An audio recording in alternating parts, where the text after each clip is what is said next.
बदलापूर पूर्व गावदेवी येथील Swami Samarth cooperative housing सोसायटीच्या श्री स्वामी समर्थ मंदिरात प्रकट दिन सोहळा मोठ्या भक्तिभावाने साजरा करण्यात आला।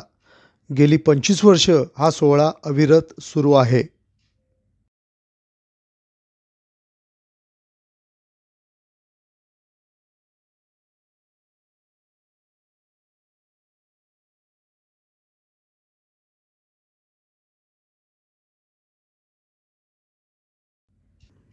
या कार्यक्रमाचं वैशिष्ट्य म्हणजे पहिल्या दिवशी स्वामींची भव्य पालखी मिरवणूक निघते।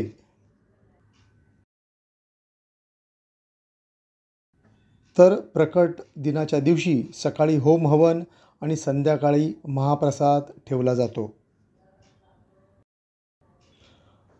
हा प्रकट दिन साजरा करण्याची सुरुवात 2000 साली राजप्पा सुतार, कांचन अधिकारी आणि नंदकुमार भूपतराव यांनी ही प्रथा सुरू केली। प्रकट दिन सोहळ्याच्या रौप्य महोत्सवी वर्षानिमित्त राजप्पा सुतार यांनी स्वामींसाठी 1 किलो चांदीचा मुकुट दान केला। बोला। श्री स्वामी समर्थ महाराजांना मी नंबर वंदन करून 2 शब्द मी बोलतो। 2000 मध्ये स्वामी समर्थांचं प्राण प्रतिष्ठा इथे झालं। त्यापासून आज 25 वर्ष लौकिक महोत्सवामध्ये आम्ही पदार्पण झालो आणि त्यावेळेपासून आज ही 25 वर्षामध्ये जे काय आम्ही आमच्या सोसायटीच्या सदस्यांनी जे काय मेहनत घेऊन दरवर्षी आम्ही वर्षातून 4 कार्यक्रम हे 4 कार्यक्रम आम्ही नेहमी हे उत्सव साजरे करतो।